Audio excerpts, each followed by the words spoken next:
The 22nd juz of Quran al-Kareem has quite a few ayat that worth mentioning, but unfortunately because of the shortage of time, we only have to go through 3 of them. The first one is very important and goes to one of the most important i'tiqadi topics in Shia. It talks about the idea of isma, or infallibility, about ma'asumin salawatullah alayhim. Pay close attention to the ayah. Bismillahir Rahmanir Rahim.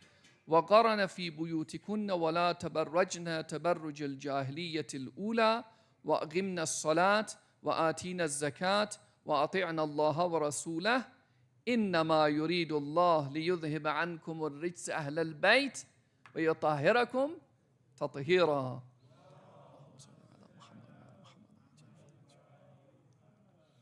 This ayah is very beautiful, and at the same time, there is a big subtlety within this ayah. At the beginning, the ayah, the tone of the ayah is very serious. It's addressing the ladies of Rasulullah, the wives of Rasulullah, as if it is ordering them around. قَرَنَ فِي بُيُوتِكُنَّ. Remain in your house. Do not display yourselves like the women used to display themselves in the ignorance time. Pray, obey Allah subhanahu wa ta'ala and His Rasul. These are the orders that you receive in the first half of the ayah. Allah subhanahu wa ta'ala is giving them very serious orders. Then from the second half, the tone is changed. It becomes a very compassionate tone, merciful tone. It starts with إِنَّمَا يُرِيدُ اللَّهُ لِيُذْهِبَ عَنْكُمُ الرِّجْسَ أَهْلَ الْبَيْتِ. The ayah says it is Allah's will to get rid of every impurity from you, Ahlul Bayt, and make you tahir, mutahhar. So there are quite a few points here. We don't get the chance to go through all of them. Some of the important ones. The first one is will here. The intention of Allah subhanahu wa ta'ala is the intention from takween. What does it mean, takween? In Surah Yasin, we say, إِنَّمَا أَرَادَ اللَّهُ شَيْئًا إِنَّمَا يَقُولُ لَهُ كُن فَيَكُونُ. This is the true irada of Allah subhanahu wa ta'ala. It goes to takween. When Allah subhanahu wa ta'ala wants something to be existent, it will exist. It's takweeni irada, or irada to takweeniyya from Allah subhanahu wa ta'ala. We also have irada to tashri'iyya from Allah subhanahu wa ta'ala, which is a different thing. Allah subhanahu wa ta'ala wills for all people to be pure. But this is their efforts. Through their efforts, through their tries, they can reach the point that they commit sins. But when it comes to infallible imams, it is a takweeni will, just like kun fayakun. Okay? The second point is, the people might ask this question, that if Allah subhanahu wa ta'ala says He wants to make them pure, does it mean that they were impure first? Al-a'yadhu billah. So they were first impure, then Allah subhanahu wa ta'ala gave them purity. No, it's not the case. The answer is no. It doesn't necessarily mean that's the case. If you're talking about something being pure, you want to keep them pure. It doesn't mean that they are impure and you want to remove the impurity from them. It's not always the case. So the ayah refers to the point this will, takweeni will, was bestowed upon these people from the beginning. Not something that started when they acted, committed sins, then Allah subhanahu wa ta'ala wants to remove all the sins. No. Another point here, it's a good question to ask, why the ayah is divided into different topics, different halves, without any relationship between the two. It's a good question to ask.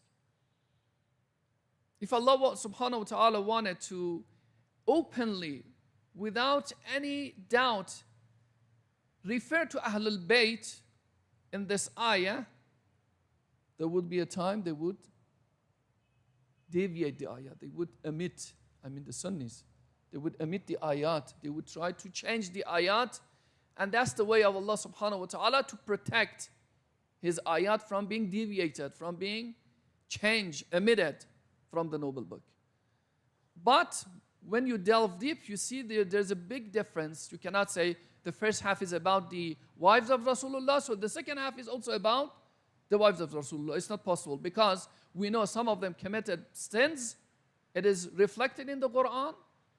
They committed sin. So this ayah is against that.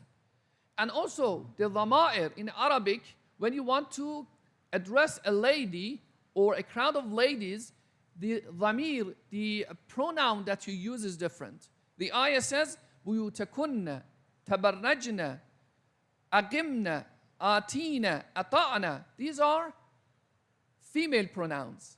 Okay? But when it comes to the second half, it starts with a male pronoun. Okay? The ayah says, إِنَّمَا يُرِيدُ اللَّهُ لِيُذْهِبَ عَنْكُمْ. This is pronoun for men. Why is it used like this? Because the majority of the infallibles are men. Okay? And kumur rijsa ahlul bayt. So Allah wanted to protect this ayah from being removed, from being omitted or deviated. So He put a subtlety within this ayah. We have other examples, but we don't have time to go through them. The second ayah is about ma'ad. Pay close attention. وَقَالَ الَّذِينَ كَفَرُوا لَا تَأْتِينَ السَّاعَةِ قُلْ بَلَى وَرَبِّي لَتَأْتِيَنَّكُمْ عَالِمَ الْغَيْبِ لَا يَعْزُبْ عَنْهُ مِثْقَالَ ذَرَّةٍ فِي السَّمَاوَاتِ وَلَا فِي الْأَرْضِ.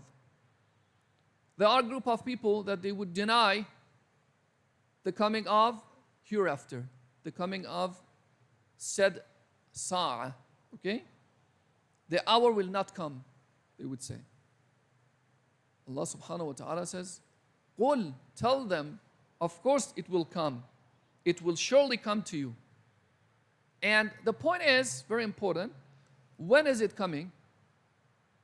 It's a good question to ask. When is it coming? Ma'ad, hereafter. Ayah says, Alimul Ghaib. It's the ilm for Allah subhanahu wa ta'ala. No one knows. Even His closest people, even Rasulullah didn't know about the time of Ma'ad. Is there any other example? Yes, the reappearance of Imam Zaman also, one of these specific knowledge that only Allah subhanahu wa ta'ala knows. There's a big topic to discuss about Ma'ad, that it's like the guarantee of good a'mal.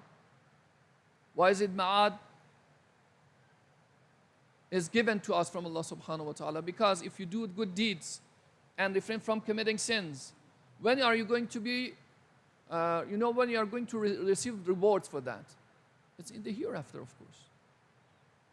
Last ayah, Bismillahir Rahmanir Rahim. إِنَّمَا يَخْشَى اللَّهُ مِنْ عِبَادِهِ الْعُلَمَاءِ. I skipped that, the first part to reach this point. إِنَّمَا يَخْشَى اللَّهُ مِنْ عِبَادِهِ الْعُلَمَاءِ. It's a good point. Pay close attention. Does it mean that I'm more fearful if I consider myself alim, God forbid? If I consider myself as alim, can I say that I'm more fearful towards Allah subhanahu wa ta'ala than you? It's a good question to ask. The answer is very simple. Ilm here means the ilm that gives you khashya, gives you taqwa, gives you piety, being mindful towards Allah subhanahu wa ta'ala. Otherwise, memorizing things, understanding, studying things that don't give you any point, any hint towards Allah subhanahu wa ta'ala, there's no use in that. In Mashhad, it is said that Allama Tabatabai, a talaba came to him, a seminary student came to him that said, Allama, when I was first started studying in Hausa, I was very good in my salat, praying very good, crying, weeping in my salat out of the fear of Allah subhanahu wa ta'ala. But after studying quite a few years, maybe 7 years, 10 years, nowadays I'm not as good as I used to be. The quality of my prayer has subsided, reduced. So how can I, use this ayah about myself. Should I consider myself alim? Allama said very important thing. He said, this ilm that you have is nothing but remembering, reminding, and studying, memorizing things. It's not ilm. If it was true ilm, you would be more fearful to Allah subhanahu wa ta'ala. If you act upon your ilm, then that ilm is possible to be said that gets you close to Allah subhanahu wa ta'ala. Otherwise, there is no use in that ilm. Thank you for listening. May Allah subhanahu wa ta'ala gives us the opportunity, success, and tawfiq to thread in the right path. ببركة الصلوات على محمد وآل محمد.